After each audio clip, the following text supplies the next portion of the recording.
Bismillahirrahmanirrahim. Assalamualaikum warahmatullahi wabarakatuh. Alhamdulillah. Alhamdulillahi thumma alhamdulillah. Nahmaduhu wa nasta'inuhu wa nastaghfiruh. Wa na'udzu billahi min syururi anfusina wa min sayyiati a'malina. Man yahdihillahu fala mudilla lahu wa may yudlil fala hadiyalah. Ashhadu an la ilaha illallah wa ashhadu anna Muhammadan abduhu wa rasuluh. Wa qala rabbi shrah li sadri wa yassir li amri wa hlul 'uqdatam min lisani yafqahu qawli. Rabbi zidna ilma warzuqna fahma. Allahumma faqihna fid din wa 'allimna ta'wil amma ba'd. Alhamdulillah, sama kita merafakkan kesyukuran sebanyak-banyaknya pada Allah Taala. Kerana pada waktu ini kita dapat hadir ke rumah Allah untuk kita bersama-sama bersiap sedia untuk menunaikan solat fardu Jumaat dan juga kita mendengar khutbah. Dan seperti biasa, insya-Allah pada waktu yang sementara kita menunggu untuk kita masuknya waktu solat Jumaat, insya-Allah saya nak berkongsikan dengan tuan-tuan satu hadis kursi sebagai panduan untuk kita bersama, yang mana tuan punya kitab ini dia memberi tajuk tentang kedudukan doa. Kita berada dalam bulan Rajab dan nak masuk Syaban tak lama lagi, dan kemudian kita akan sampai kepada Ramadan. Dan kita dah masa kita untuk sampai Ramadan itu tak lama, dan kita ni memang dituntut untuk berdoa. Cuma bukanlah dalam bulan Ramadan sahaja, tapi kita ni diberitahu oleh baginda Nabi SAW akan fadilat doa-doa orang yang akan dimakbulkan itu. Allah Ta'ala buka dalam Ramadan itu besar pintu langit itu untuk Allah Ta'ala terima doa-doa orang yang berdoa. Jadi dalam hadis ini Allah Ta'ala berfirman, man la yadu'uni aghdab alaihi, atau kama qala. Pendek saja hadis dia. Man la yadu'uni aghdab alaihi, barang sesiapa yang tidak berdoa kepada aku, nescaya aku murka kepadanya. Hadis riwayat Askari dalam kitab Mawaid daripada Abu Hurairah radhiyallahu anhu dengan sanad yang hasan.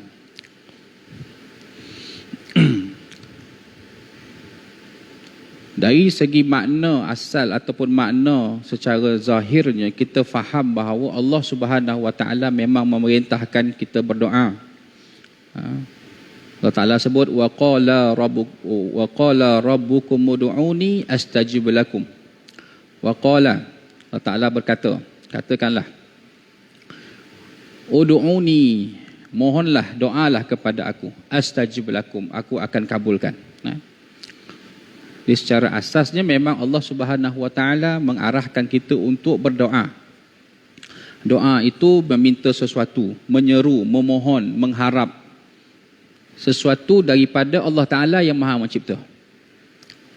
Kita minta dengan ayah kita duit, kita tak perlu berdoa, wahai ayah aku memohon kepadamu RM100 untuk aku balik belajar. Tak perlu.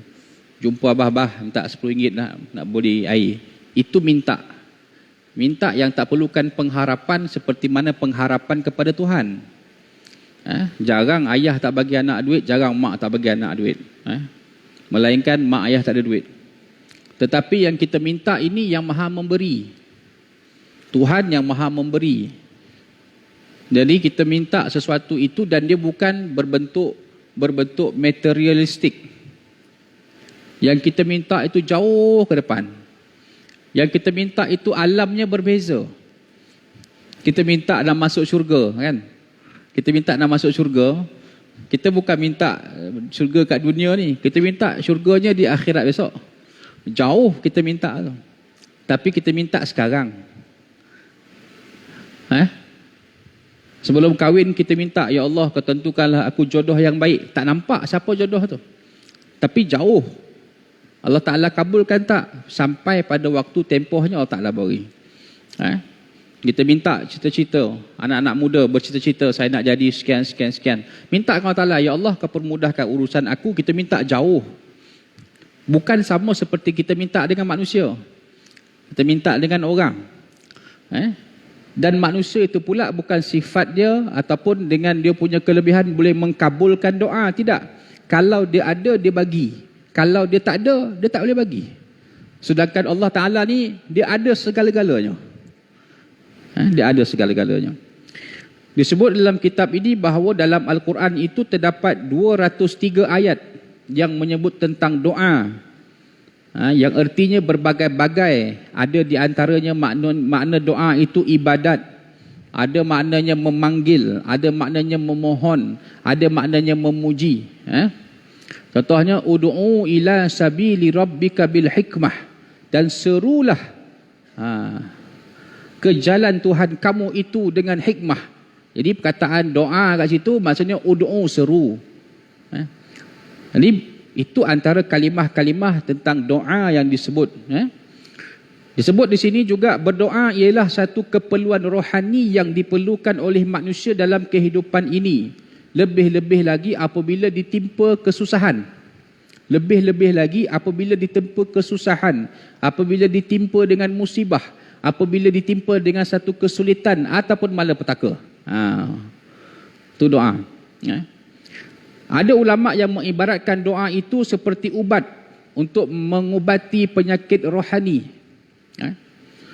Seperti penyakit takut, sakit cemas, resah, ragu-ragu dan sebagainya. Kita baca tadi, Rabbi shrah li sadri wa yassir li amri wahlul 'uqdatam min lisani yafqahu qawli. Itu sangat terkenal dengan doa Nabi Musa alaihi salam. Bila makna dia nak berdepan dengan Fir'aun. Supaya Allah lancarkan lidahnya. Rabbi shrah li. Lapangkan dadanya. Sadri. Wa yassir li amri. Dan permudahkanlah urusanku. Ini kita baca. Kebanyakan manusia hanya berdoa kepada Allah apabila mendapat kesusahan. Apabila ditimpa sesuatu bencana. Jangan tunjuk orang, tunjuk diri sendiri. Saya pun sama. Dah kono saman, ya Allah, ya Tuhanku. Mulalah. Kita minta elak lah kono saman tu kan. Apabila sudah tenang atau mendapat nikmat, jangankan berdoa, malah ia melupakannya sama sekali. Melupakan Allah sama sekali. Wa iyyazubillah. Sifat orang mukmin berdoa. Berdoa dikala senang dan dikala susah. Itu orang mukmin. Kita lah tu. Takkan nak kau yang datang masjid ni tak beriman. Semestinya tuan-tuan beriman. Maka orang beriman itu sifatnya berdoa dikala senang dan dikala susah. Disangkanya nikmat yang diperolehi itu adalah hasil keringat dan usahanya. Allahu Akbar. Sebab dia tu cekap buat kerja. Sedangkan tanpa bantuan ataupun inayah daripada Allah Ta'ala, dia tidak akan mendapat apa-apa hasil. Kita ni petani. Contohlah sebagai contoh. Kita ni petani. Jadi dalam orang kita ni sebut tangannya sojuk tu. Tanam apa ya jadi. Itu bahasa orang kita.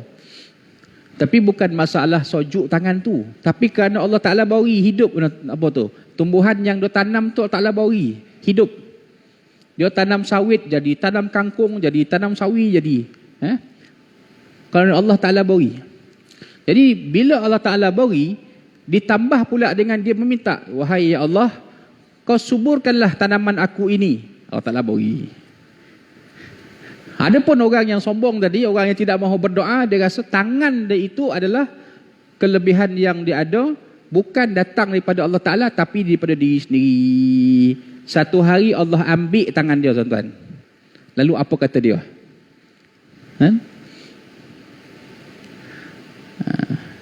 Lalu dia pun mengeluh. Habislah, dah tak boleh baik apa-apa dah. Itulah manusia kita kan. Sikap manusia yang demikian tidak baik, di mana seseorang itu hanya menggunakan doa itu sebagai tempat lari untuk memperolehi jalan keluar daripada kesulitan. Benda ni kita kena akui, tuan-tuan. Jangan bila kita ada susah, kita berdoa pada Allah Ta'ala. Bila kita senang, kita lupa. Jadi kita nampak, nak cari Allah Ta'ala ni bila susah sahaja. Tak. Allah Ta'ala ni kono ada sentiasa dengan kita. Baik susah, baik senang, baik Baik kita kaya, baik kita miskin, baik kita lapang, baik kita sempit. Allah Ta'ala tu kena ada bersama kita. Ala bi dzikrillahi tatma'innal qulub. Hanyalah dengan cara kamu mengingat akan Allah Ta'ala itu akan menenangkan hati kamu. Jangan ingat orang susah sahaja perlu berzikir supaya hati dia tenang. Tak. Orang yang senang pun kena berzikir juga supaya datangnya ketenangan. Jangan kita ukur orang yang tengah susah, orang yang ditimpa musibah, orang yang sedang sakit, orang kau ni kau nak banyak zikir ni. Kita kau pakai orang yang zikir, kita tak zikir. Allah Allah. Kita rasa orang yang susah itu lebih diutamakan pada berzikir. Tidak. Siapa sahaja yang beriman dan nak rasa dia tu sentiasa rapat dengan Allah Ta'ala, maka dia kena berzikir. Dan dalam salah satu zikir itu dalam bentuk doa. Bila orang berdoa itu, dia tahu adanya Allah Ta'ala. Ada dia tempat dia meminta. Dengan demikian dia meletakkan doa pada satu tempat yang bukan fungsinya sebagai satu ibadah yang mesti dikerjakan. Sebab tu kita, kalau tuan-tuan buka dalam beberapa kitab fiqah tuan-tuan, dalam bab-bab sunat, fadail dalam sunat solat ni, iaitu berdoa selepas solat. Dan di antara hadis yang kita baca, bahawa doa selepas solat itu adalah doa yang mustajab. Nanti kita akan sampai kat sini. Allah Ta'ala ada sebut dalam satu ayatnya, wa idza an'amna 'alal insan a'rada wa na'a bijanibihi wa idza massahu syarru fadhu du'ain 'arid. Dan apabila kami kurniakan nikmat kepada manusia, berpalinglah dia serta menjauhkan diri daripada rasa bersyukur. Bila diberi nikmat, maka dia berpaling. Dan apabila ditimpakan kesusahan, wa idza massahu syarru, apabila dia ditimpakan dengan kesusahan, fadhu du'ain, maka dia pun berdoa merayu-rayu, arid, dengan panjang lebar. Barulah dia, ya Allah Tuhan aku tersalah, ya Allah ya Tuhanku, aku macam ni, ya Allah ya Tuhanku, aku macam ni, ya Allah ya Tuhanku, aku macam ni. Baik, apakah tindakan dia itu salah? Jawapannya tak salah. Dia masih lagi dia mengingat Allah Subhanahu Wa Taala. Yang salahnya bila ketika dia susah tu dia berdoa, bila dia senang tu dia tinggalkan Allah Subhanahu Wa Taala. Wa iyazubillah. Yang salahnya berdoa ketika susah, bila dia dah lepas daripada masalah dia, lalu dia tinggalkan dengan doa-doa, tak ada dah. Yang tu yang sangat, perbuatan yang sangat dicela. Sebab disebut di situ ad-du'a'u mukhul ibadah. Doa itu merupakan isi kepada ibadah. Kerana kita meminta itu dengan Allah Subhanahu Wa Taala. Baik. Sebagai satu ibadah, berdoa hanyalah dihadapkan kepada Allah Subhanahu Wa Taala semata-mata. Tidak boleh kepada benda-benda lain, dan mestilah dihadapkan kepada Allah Taala, tidak boleh melalui perantara. Ini kita pergi kubur para alim ulama. Jadi kita berdoa depan kubur ini, nanti kubur ni dia mula ada cerita-cerita yang tak betul. Kita tak nak ada amalan tu. Kerana doa itu tidak perlu perantara. Ustaz, saya ni bukan baik bona. Allah Ta'ala dengar ke doa saya? Yang tu ragu-ragu, iman dia ragu-ragu.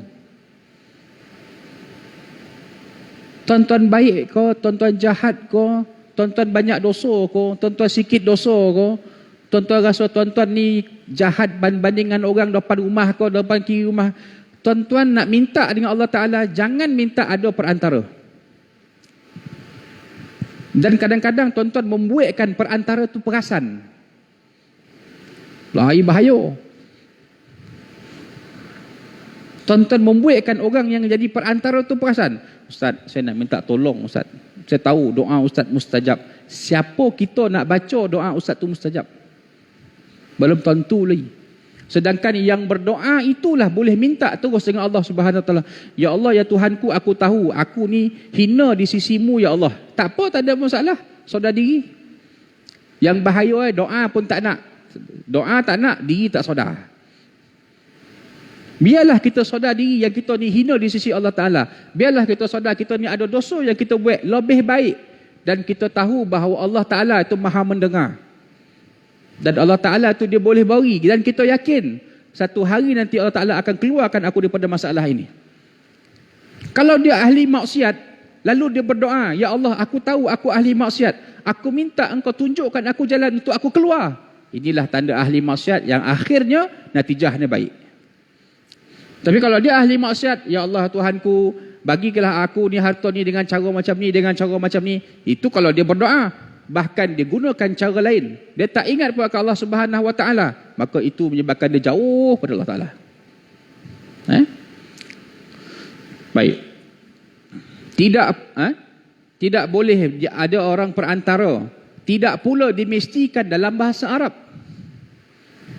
Kita ni kadang-kadang orang Melayu nampak orang Arab tu kan. Orang tu cakap Arab, tiba-tiba kita taras tangan. Oh, dia cakap Arab, kita ingatkan doa. Janganlah macam tu pun nak. Kita rasa doa tu mesti dalam bahasa Arab. Tidak. Allah ni wa huwas samiul alim. Maha mengetahui, maha mendengar. Semua bahasa dalam dunia ni Allah Ta'ala yang beri. Semua bahasa. Allah Ta'ala tu alim. Maha mengetahui. Dia yang beri ilmu. Dia yang tunjuk satu-satu pada Nabi Adam. Wa 'allama Adam al-asma'a kullaha. Allah Ta'ala yang mengajar pada Adam itu semua bodoh dalam dunia ni. Dia ajar pada Nabi Adam. Takkanlah kita rasa Tuhan itu hanya dengar bahasa Arab sahaja. Sempit kalau itu kita faham. Ruginya kita kalau kita faham Allah Ta'ala itu hanya faham bahasa Arab. Sedangkan kita ini ada beratus bahasa. Doalah dalam bahasa apa sahaja. Cuma yang minta itu betul kepada Tuhan yang menciptakan. Dan mestilah sejalan dan bersamaan dengan ikhtiar.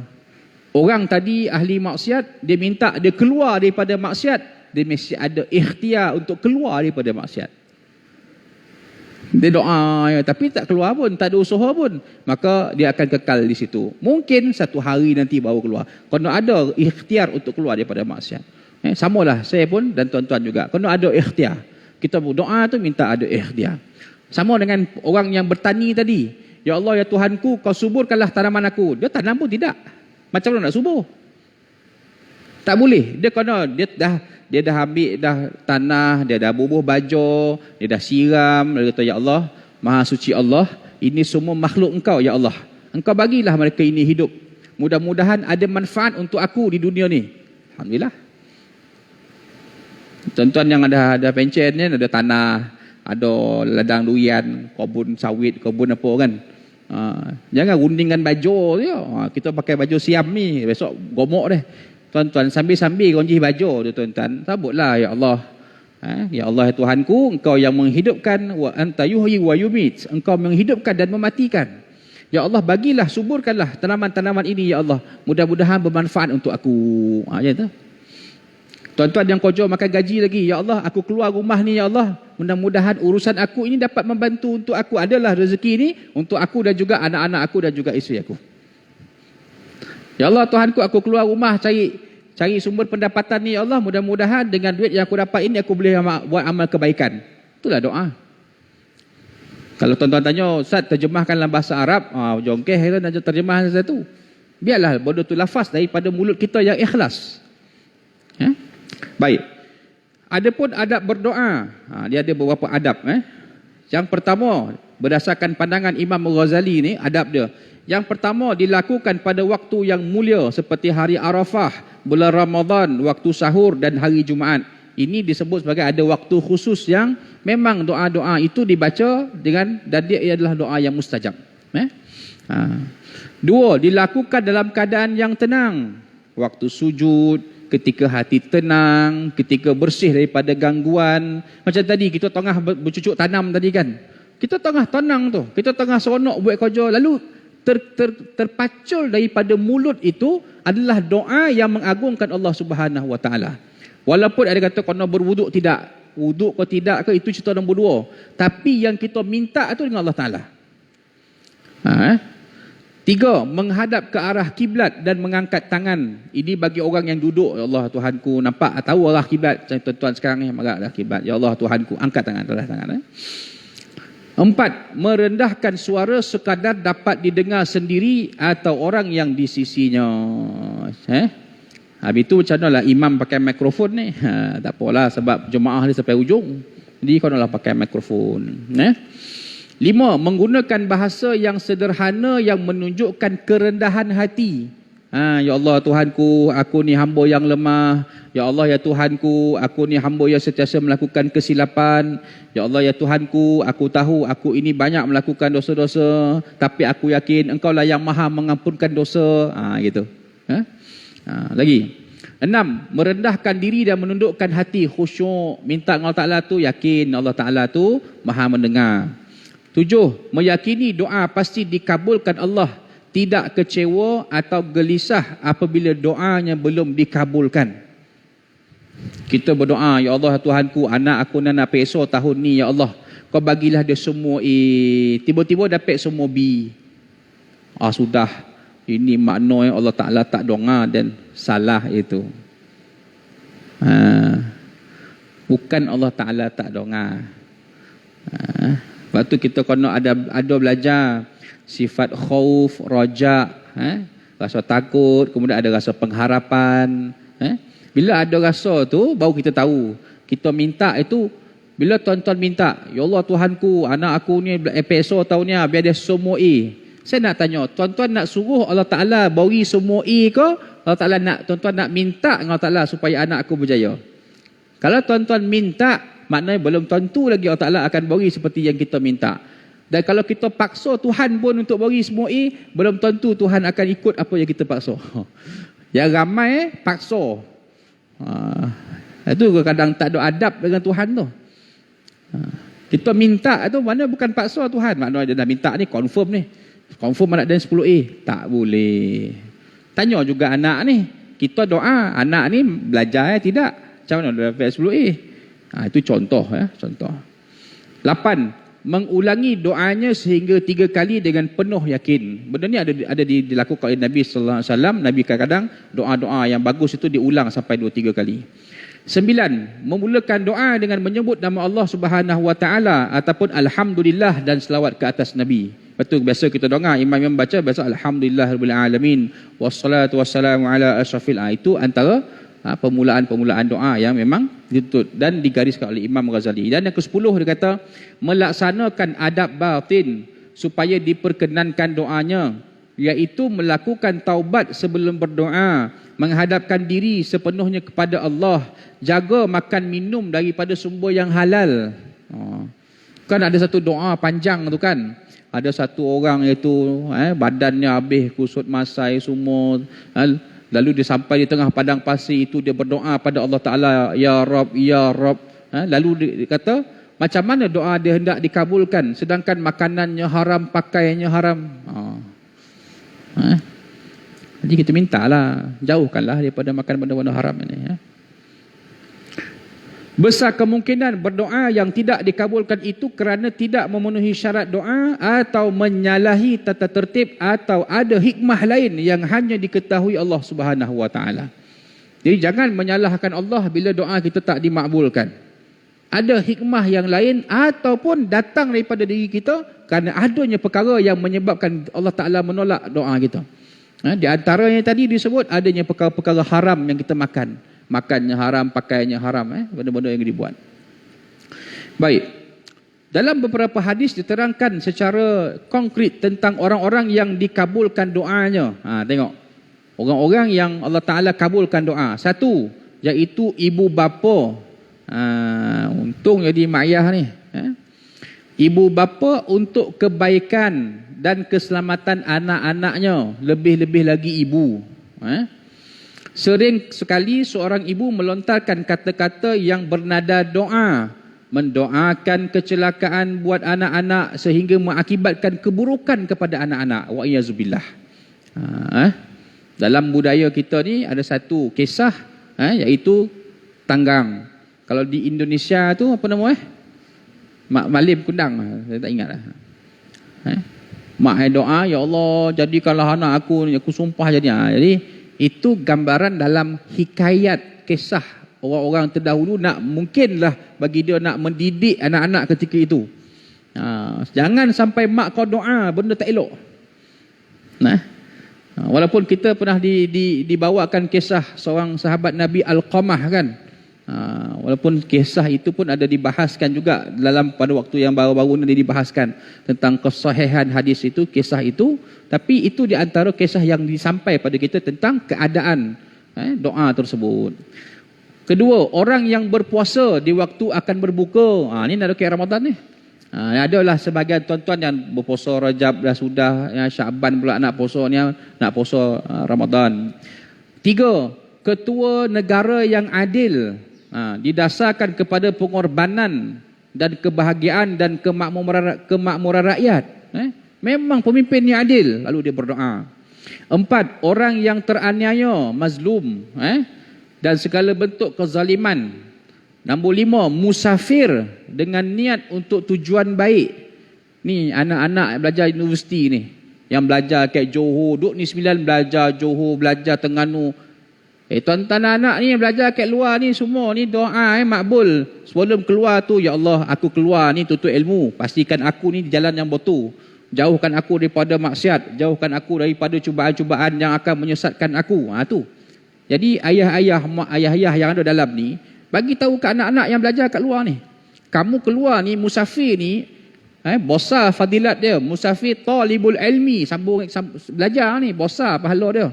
Kalau mati syahid ni, maka ajar dia berdoa. Ajar dia berdoa. 6, anak yang soleh yang mendoakan kedua orang tuanya yang telah pun meninggal dunia. Okey. Anak soleh itu berdoa untuk ayah kita.